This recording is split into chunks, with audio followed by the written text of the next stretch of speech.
But then how do I actually want to start? That's the question. Oh, God. My mind immediately goes to this world building now. A character swindling everyone. That's a decent way to start. My character needs a name. I'm just going to call him Father to start with. Father, okay, Father.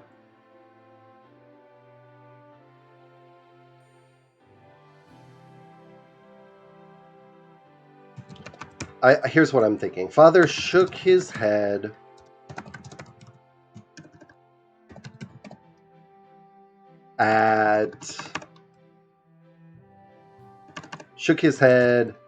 as he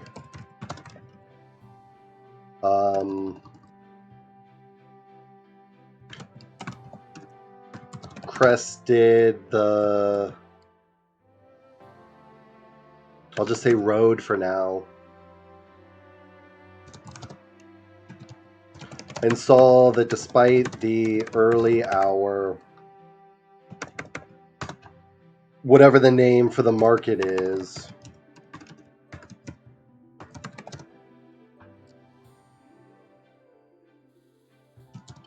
was already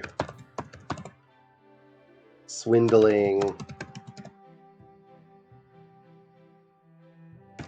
its latest victims. So I think there's two choices here. One is to start the story with him coming up the hill and looking in on the market. The other option is that he's already deep in the market, and that's not bad. So it would be, let's start it. Okay, Father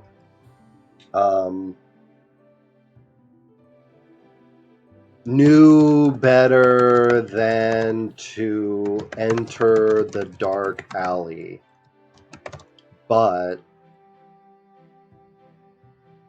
something about the stranger's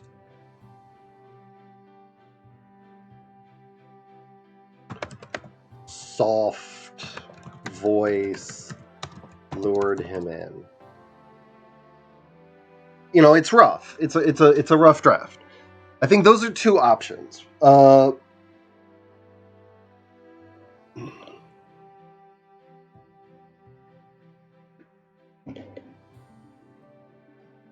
I don't know which one I prefer. This one, you've got a threat of danger. You've got that tension. He's doing something he shouldn't be doing. But I'm gonna fall into the trap I always fall into. I want to show how he got to that dark alley, and I really want to show the rest of the market. So if I start with that, then I need to show him leaving the market. Then I can show the parts of the market. So actually, that might be better. I'll keep this. When I do names, where is it? Fantasy. Oh gosh. No, book notes. Okay.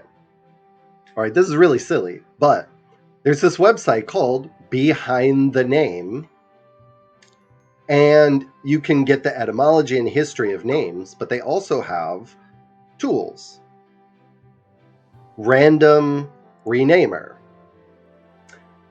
I use this oftentimes instead of sitting and puzzling over a name. You can choose. Do you want masculine or feminine or ambiguous?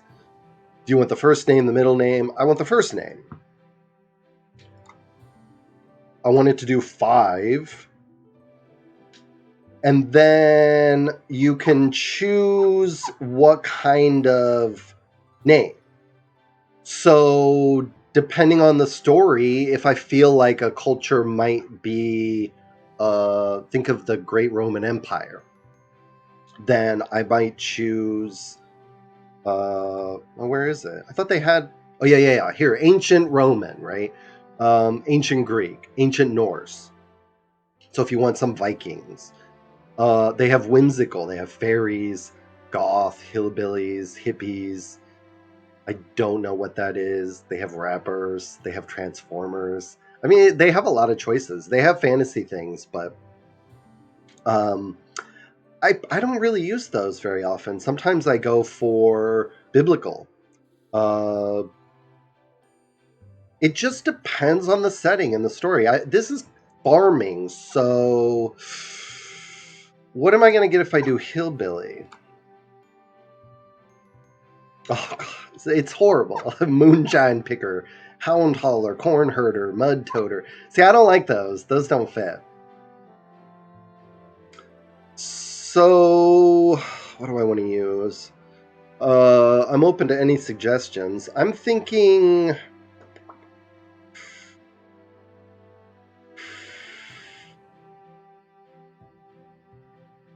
I gotta look at all my choices.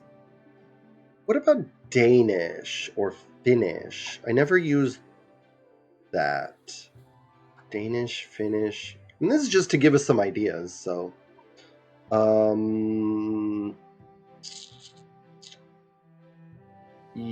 Yeah, that's good. Irish. Irish could be interesting because I'm thinking it's kind of a British. It's a high fantasy setting, so Breton that might be good.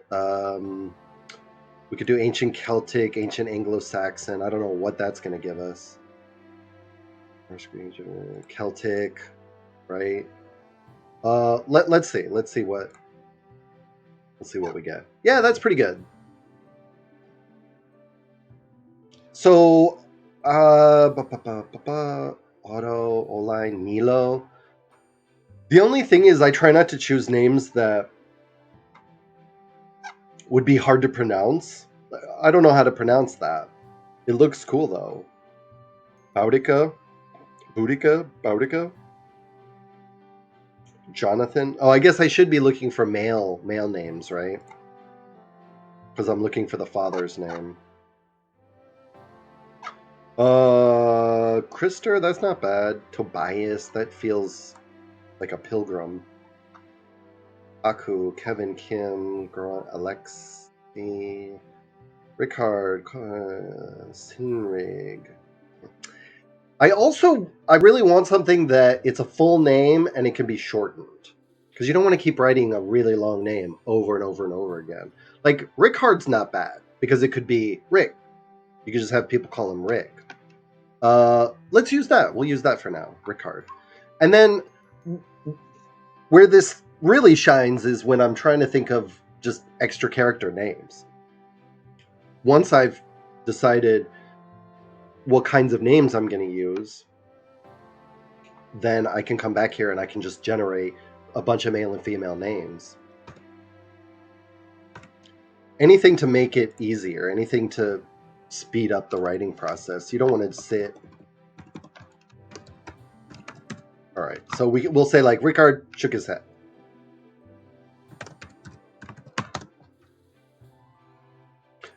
We can call it the Bluff Top Market. We'll think of a better name later. But we can call him Rickard, and then we can call him Rick after that.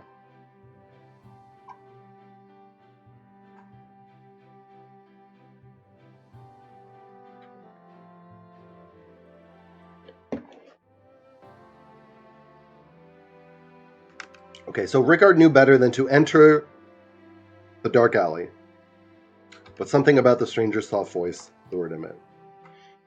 I think right here is a good spot for sensory details.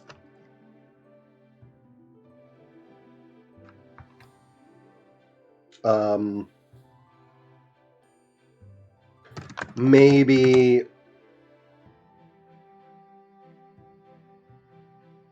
he wanted to escape the the heat.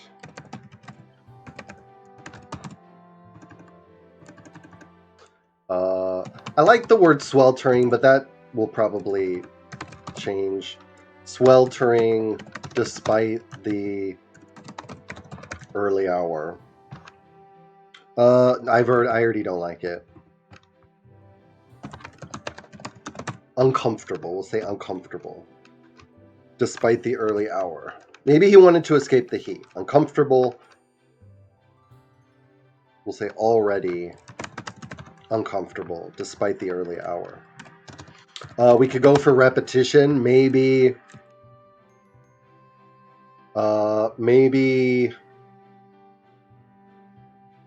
visits to the market had become too routine. Just another chore on an ever-growing list. Maybe visits to the market had become too routine. Just another chore on an ever-growing list. And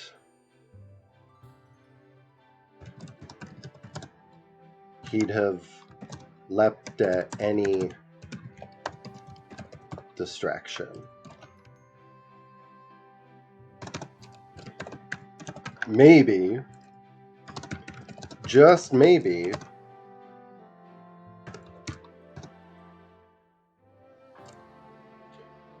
Rick welcomed the danger, still clinging to youthful dreams of a life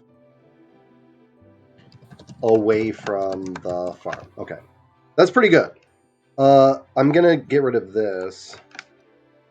I don't want to have just and just so close together. And I like the way this sounds. I like the repetition, the rule of threes. Maybe, maybe, maybe. But we changed that third maybe.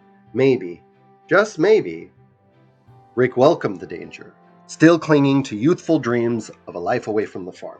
So I've got heat. So that puts us in a setting.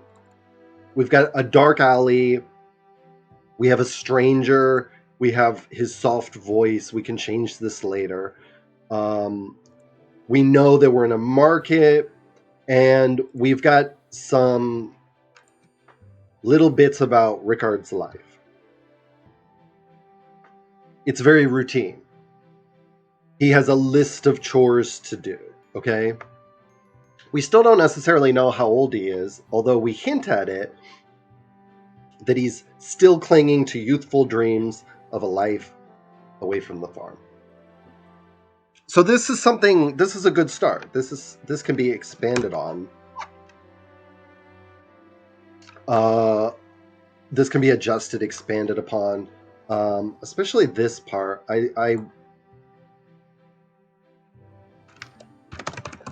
It would be nice to get a clear picture of his age and family situation.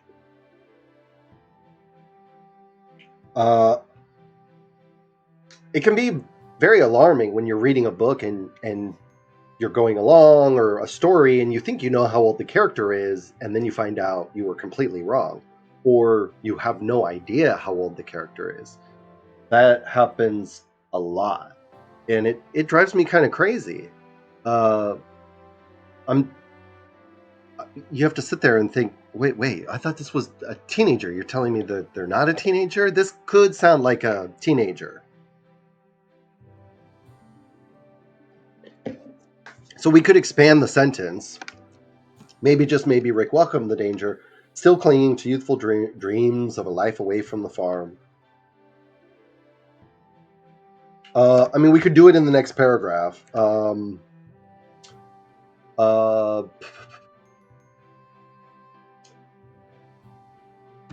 His kids would have understood.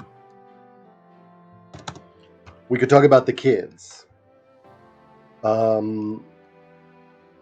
I'm gonna say that there's three kids, right? So one of the kids would be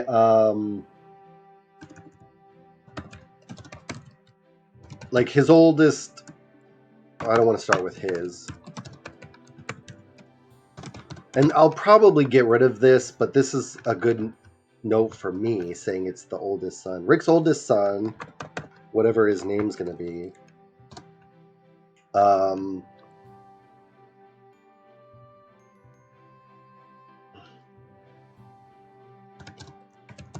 was a window into his own past.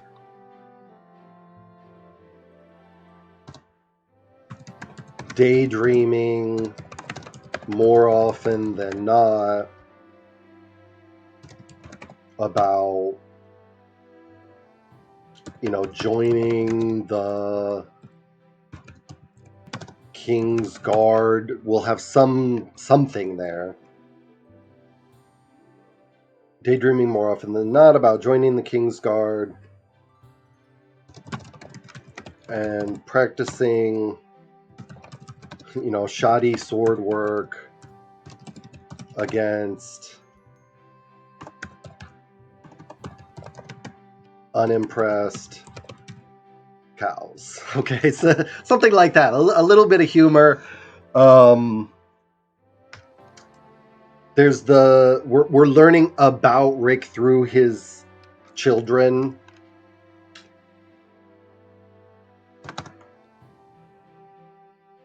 We'll say the girls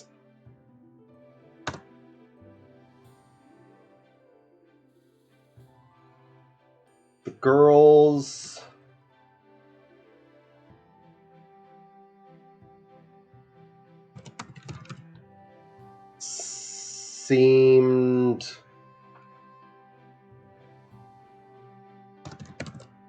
half Spectre.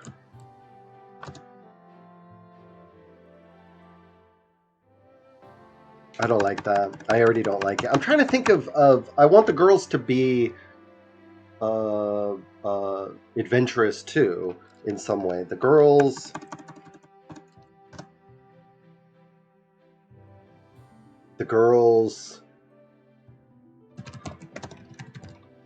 didn't seem to be afraid of anything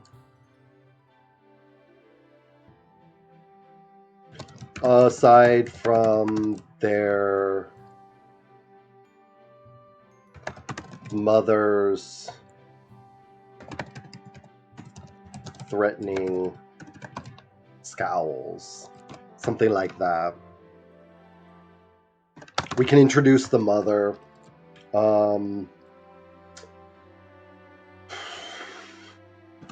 We'll just call her Elm for now.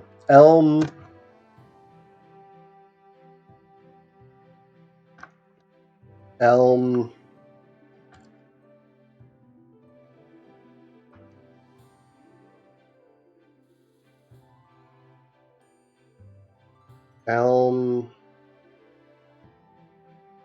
I'm thinking about her having a switch to hit the kids with. But I'm trying to decide if they would be scared of it or not. Elm had used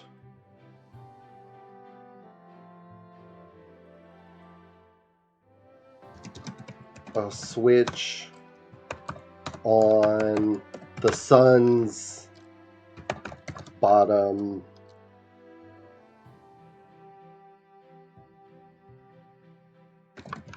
we could use the word thrice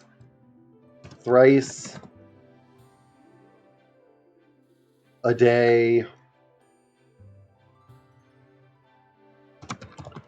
since he could walk. Or we can change that thrice a day since his some kind of birthday, right? Since his 4th birthday. I would say 3rd birthday, actually. Birthday to no avail. This should be had.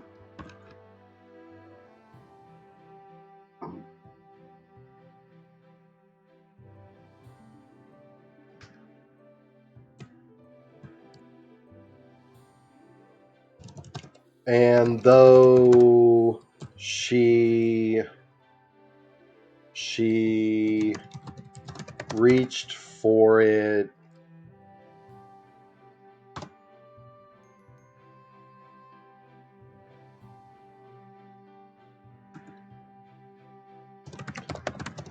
when the girls were acting out, they either disappeared before she could lay her hands on it,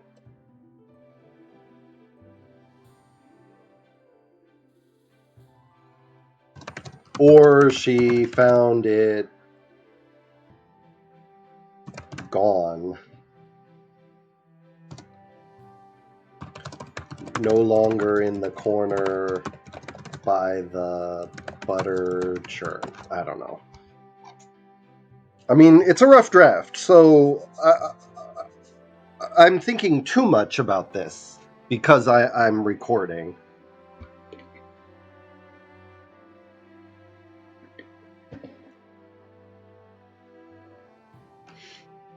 These are all just random ideas. These will probably change later, but I like the idea of there being a son and then two daughters. I like the idea of the girls being mischievous, and the son, of course, dreaming for adventure. That might change. It's kind of a cliche, but I think it's cliche for a reason. I think it fits. How many people grow up on a farm and want to stay on the farm? I think most want to get away from the farm. We'll see. I might change that. I might make them actually want to stay on the farm. And maybe the girls will be the ones who want to get away from the farm. That's what usually happens anyways. The daughters are kind of married off. And then they go and live with their husband. But so that could be a nice little change to convention. Have the son want to stay on the farm, and have the girls maybe dreaming of adventure. But the main idea there is I want to introduce the kids, and then I would have, and I want to introduce the wife. Elm Elm Elm would have understood too,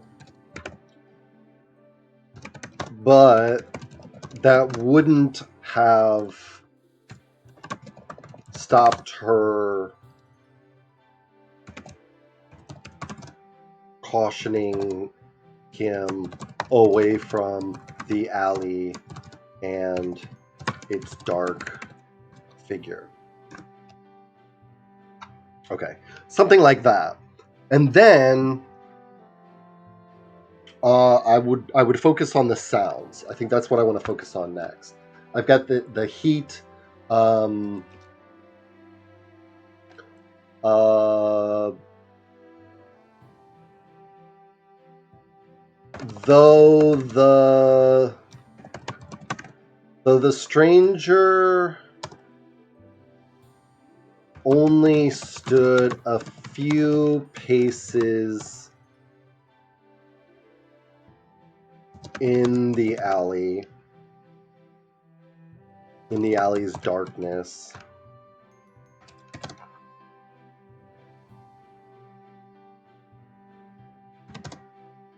He was not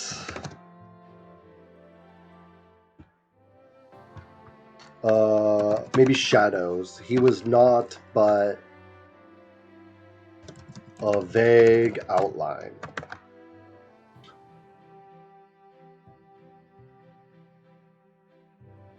Gleaming eyes.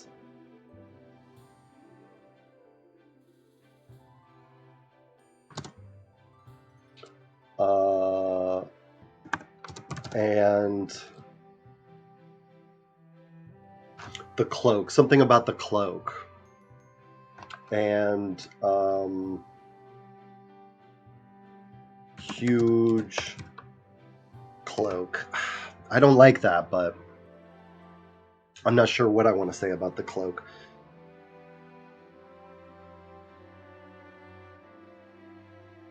I mean, there's a lot of stuff I want to do. For example, I would really like to just kind of have fun playing with that idea of the cloak and making some kind of image of it. I like the idea that when he opens it, Rick imagines a bat about to take flight.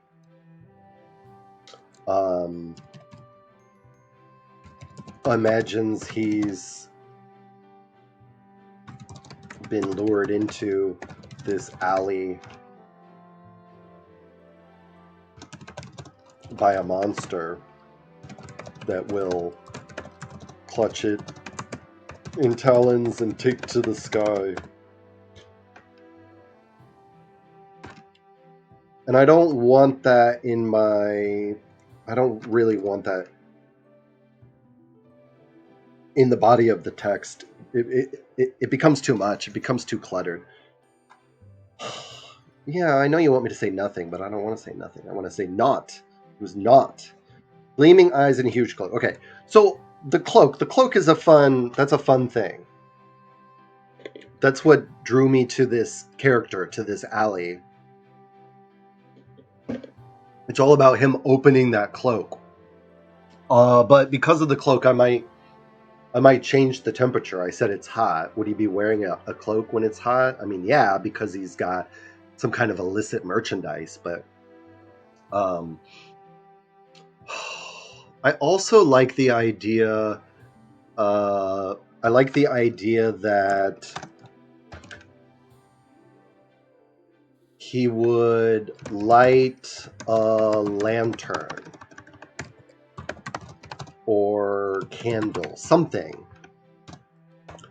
and has goods spread out on plates and mats in boxes. So this alley is his sort of impromptu shop with an animal standing guard. Not a cat or a dog. That's too common. Something fun and interesting, like let's make a comment for that. Something interesting, like a turtle. I like the idea of a turtle. Turtles are slow, but they have the shell. A turtle mixed with some other animal.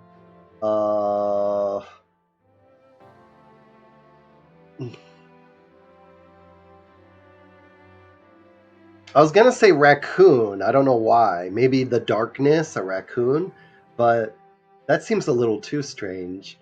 Well, let's just say turtle. Let's just say turtle. And I could take the turtle and I could adjust it, make it into something a little bit less of a turtle.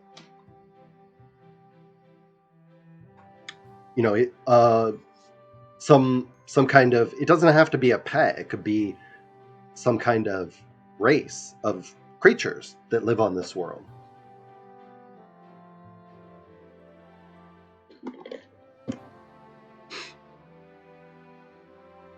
But then again, I also just like the image of a turtle, and that it can actually move really fast. Maybe it has multiple legs. Instead of 4 legs, it has like 6 legs or 8 legs. I actually kind of like that idea. I like the idea. I like the idea that it's got the 4 legs, but then it also has an actual torso with arms. So what? It would be like a centaur, but it's a turtle. That might be a little too strange. Then again, I've been playing Dark Souls 2, and there are these sort of armored turtle things you fight. That's probably why I'm making the connection to a turtle. A snail could also work. I just like the image of something slow, and he goes to touch something to look at it, and it moves really quickly, just as a warning. Um, but yeah, that's kind of fun. We'll see. We'll see. It could be anything.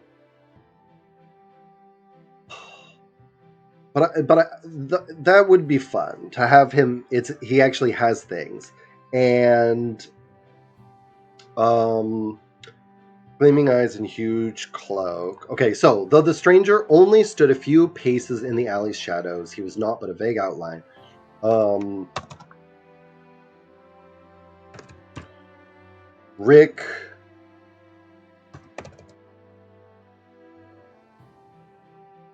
took two hesitant steps in.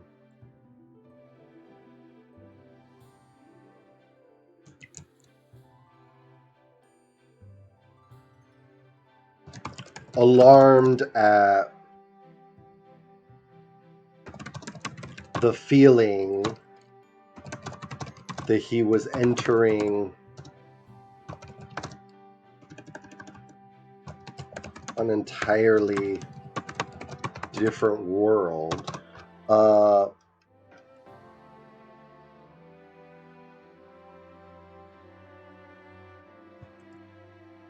The sounds. I want the sounds. Rough draft. Sounds of hawkers bartering. The ocean below the cliffs.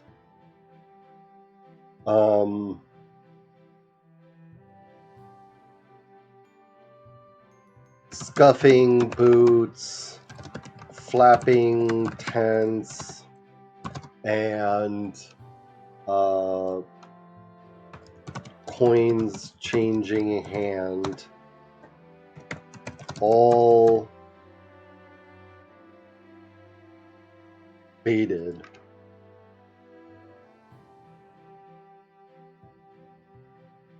That's what I wanted to do. I want him to enter this alley, and the acoustics are different. Suddenly, all that sound is seemingly sealed away, and we could hint at magic.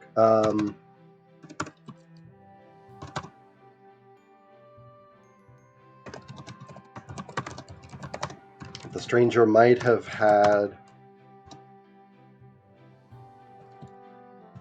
done a trick with the art. We'll just call. I don't want to call it magic, but that's part of the world building that I'll have to explore.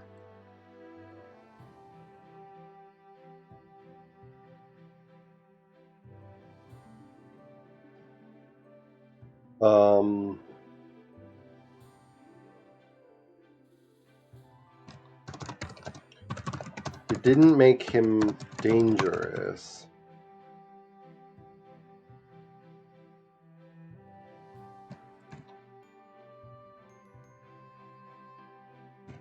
At least that's what Rick told himself.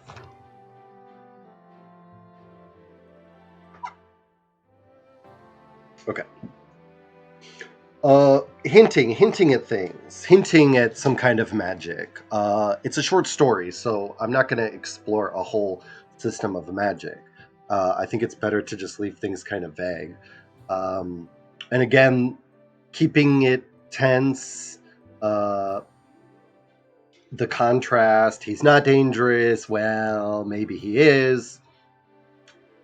So that's already technically it's 4 paragraphs. And I wanted to focus on the sensory details. I've got the market sounds. I don't have any smells.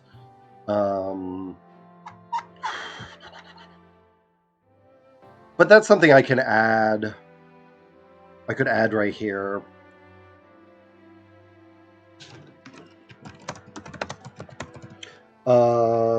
Or add it in the next paragraph. That's a really good way to start the story. We've got tension. We've got a little bit of background of the family. We've got,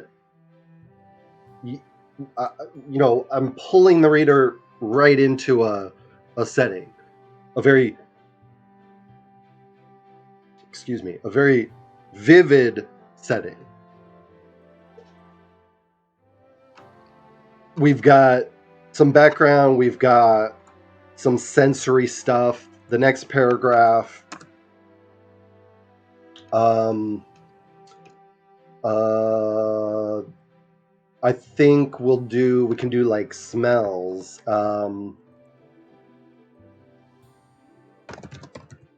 The alley didn't smell of refuse and the previous night's drunken misadventures.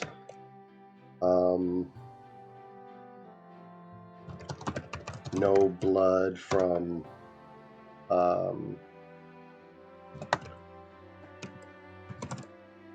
brawls or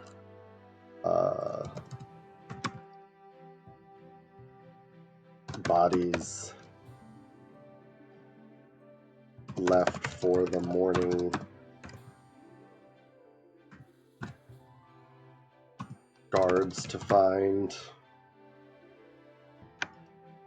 Something like that.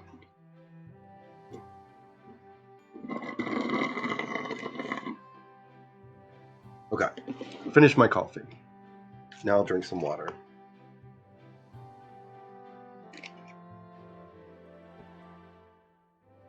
All right. But I can introduce the smells. That's a really, really rough sentence. And then I like the idea of ending the sentence with, the stranger was definitely using magic. I forgot to turn that off, didn't I? I don't know if that shows up on the stream or not. I like the idea of ending the paragraph reminding us of the magic, saying that he's definitely using magic. We could even have something here where candles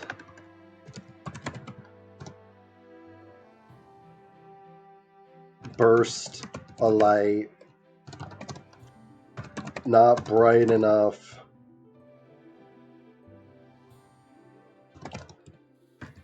to blind Rick.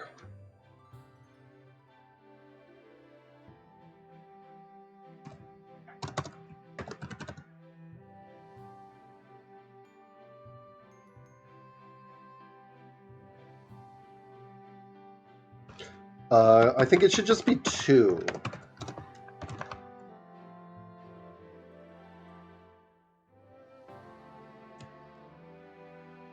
And then, and I think, I like that too. I like the transition. I like that we have, even though it's just an alley, it's a journey.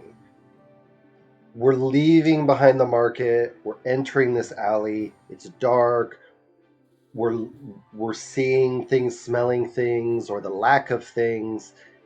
He's in the dark alley. Now these lights, these candles light up, and now we have the next part of our journey. We have this man selling things, and we have this new thing to look at. So we're experiencing something every step of the way. But the concern is the word count. This is already 339 words. So the average short story, if you're submitting it to a magazine, if that's your goal, it needs to be, they're all different, but I would say less than 5,000 words. Let's look at some submission guidelines. Beneath Ceaseless Skies. This is one that I would really like to get something published in. So they want, they tell you exactly what they want, and they tell you what they don't want. They want secondary world settings, right? They don't want urban fantasy. They don't want a modern, contemporary, real world. They want stories that focus on characters who yearn for something. They want it to be literary but readable. They want really good language, right? Okay, so where's the actual? I mean, there's a lot of information here, and unfortunately, you're going to have to read that for any place you want to submit stuff. Okay, here's the length, right? We strongly prefer under 15,000 words. Oh, really? I thought that wasn't true. They keep changing it, right? Yeah, because they keep doing these fundraiser drives. Oh, now this is new. This is interesting. Stories produced using artificial intelligence. Yeah, we are not interested in stories that you then wrote your own story from are fine, but we're in any story where AI apps or generators wrote or drafted any portion of its text. Yeah. Huh. Well, that's interesting. 15,000. That seems so long. I don't remember it being that long. Let's look at the other Clark's World. Clark's World wants 1,000 to 22,000 words. Oh, wow, really? Huh, I guess it's been a while since I submitted anything. So 15,000 words. So we have a lot. We have a lot to work with. Let me check one more that I know accepts stuff. Okay. So let's look at. Oh gosh, I wonder if Fireside is doing stuff. Let's look at Podcastle submissions. That's the schedule. So maybe it doesn't say. Well, hold on. March open. Oh wow, April to all of June they're closed. Okay, so I think maybe it doesn't say. Oh no, the guidelines. All right, so let's see. See, 6,000 words. That sounds more typical. 6,000 words. Fireside. They were having issues with. Yeah, see, summer 2022. They had some kind of issues with the editors. I don't remember what it was. It was a really new online magazine. I really liked it. Yeah, published its final issue last year. Yeah, that's too bad. I read some really good stories on there. Okay, where was the one that I had one that was accepted here. Submission guidelines. Now see here, it's really short, between 500 and 3,000 words. So 339 doesn't seem like a lot, but oftentimes every word counts. Okay, so that's pretty good. I mean, I would say it's going to be easier to cut stuff later in the future than it was to write stuff from the beginning. So that's pretty good. That's a page of writing. I think I'm gonna have to stop for now. I hope you enjoyed that video. Look in the description down below. There's a lot more that you can find. My blog, my self-published novel. I have a stream on Twitch, and there are a lot of other YouTube videos. From the Height of a Mind, I'm Mike.